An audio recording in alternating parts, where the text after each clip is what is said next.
Woo! Ito na may napagkikwentuhan lamang. Yung tipong gagawa ko ng video ng mga na-experience ko at ikaw naman itong si Magaling na kukuya-kuya ko dyan, manonood ng video ko, mag-a-unlike lang pala. Sige nga, kung sino dyan sa inyo ang hindi guilty, siya ang unang bumato.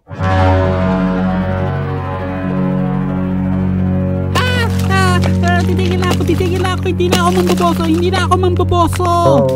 2 hours later. Pre, ako naman. Kanina ka ba nakasilip eh. Ay! Mga bastos kayo! Mga lalaking bastos! Hoy Antonio, tumigil ka nga dyan. Di ka babae. Huwag kang feeling. Tatay naman. Takbo mga katoto! Boso experience. Kamusta mga mamaos? Tapusin mo ang video na to. Promise, exciting ang kwento ko. Then, pag nagustuhan mo, click mo na lang yung subscribe button. And notification bell na rin. Para updated ka sa mga gagawin kong video. Walang pilitan mag-subscribe. Kung gusto mo lang naman.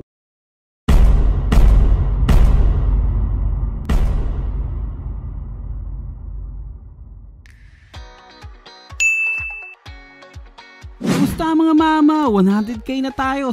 Hala, sino nagsulat ng 1 million? Hehehe. Salamat sa mga support nyo. Alam ko kung bakit nandito ka ngayon sa video ko. Kasi nga, isa kang legit na. Legit na ano, Momon, ha? Di legit na pogi. Hindi ko pa rin alam kung ba't ako tumatawa. Ang alam ko lang, kasi curious ka. Boso ang title eh. Hoy anak, tigil mo na yung kakapanood mo kay Momon. Opo, magbabasa na lang po ako ng books.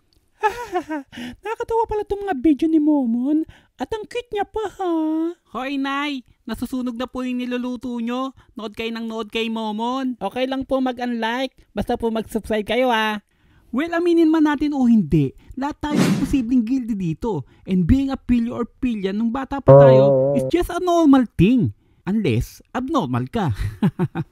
Hoy Momon, may problema ba tayo sa abnormal? Hala. Nasaan ako? Nyay! Kaya pasintabi muna dyan sa mga hindi open-minded dyan ha. Di naman masakit. Hindi man po ganito ang content ko. Bastos na ako. Ang bastos, nakahubo. Hello? Momon, nakalimutan mo yung salawal mo sa CR nung nag-jebs ka. Ang totoo, isa akong magalang na tao. Mabait kaya ako. Uy, biro lang. Nataon lang na di pa uso ang internet noon. Kaya wag tayo judgmental sa mga busero. Mababait din naman yung mga yan eh. Uy, damay ka pa. Ayun, diretso na tayo sa kwento. Kwento o chismis? Nangyari to nung college pa ako. Hindi man ako nasagasaan. Ano? Kung naalala ko, ginabi kami nun sa campus ng FEU. Dahil likas na masipag akong estudyante. Totoo ba? Oo nga, mabagsakan man ako ng tilapia sa ulo. Pero seryoso na, isang gabi, ginabi kami sa campus ng barkada. Alam nyo naman, paggabi at wala ng tao sa campus, meron na ring multo.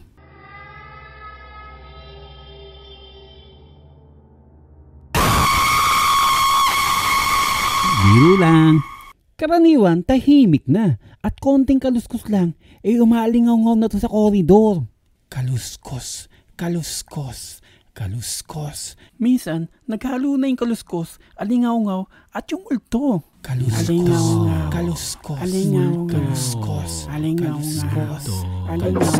Pangbihira, nagkalat pa. So hayun, habang naglalakad kami sa koridor ng FEU, may nakasalubong kaming magjowa. Maganda at sexy yung babae. Pero yung lalaki, olat. Di kagwapuan tulad ko. Saksakan kasi ako ng gwapo. Momon, patsaksak naman. Wala ka bang USB? Habang gumagawa kami ng thesis, nakakarinig kami ng kakaiba sa kabilang room. Pare, narinig mo ba yung halinging na yun? Ho. Hindi pre, iba yung naririnig ko eh. Ano ba naririnig mo? Tawa ni Santa Claus? Hindi yung pre, ito oh. Oo pre, rinig ko na yung utot mo. Oo ayun pre, narinig mo ba? Oo, naririnig ko na. Nasa kabilang kwarto. Palagay ko yun yung magjowa kanina kasabay natin doon sa koridor. Lika, busuhan natin. Naku pre, hindi ko na ginagawa yan. Hindi na ako nambuboso. Ito naman ang KJ. Mamon? Paring John, hindi ako makapaniwala sa nakikita ko. Oo nga, Mayo. La la la la la. La la la la la. Uy, dalawang busero. Ano yan? Grabe yung dalawa. Ang bilis. Nakasilip agad. Ano ba sinisilip ng dalawang yun? Kaindik-hindik. Kagila-gilalas. O ano boys, nakita niyo ba? Sexy ko, diba?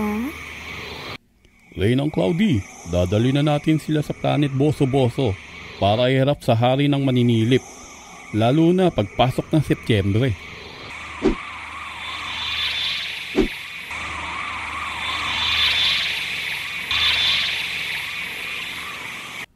Mahal na hari ng Boso-Boso, nandito na ang 4 na bosero. Maaari na po kayong sumilip.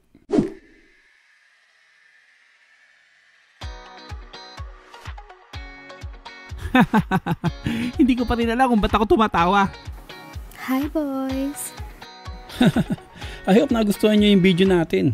Totoong nangyari yun sa FEU, pero yung alien, kwentong barbero na lang yun. Kaya kayo mga mama, huwag kayong mamboboso. Baka mapahamak lang kayo. Kasi bad yun ha. O mga mama, if like nyo ang nice headphone, try nyo ang Plextone headphone. Nice siya for gaming. Hanggang sa muli mga mamaw!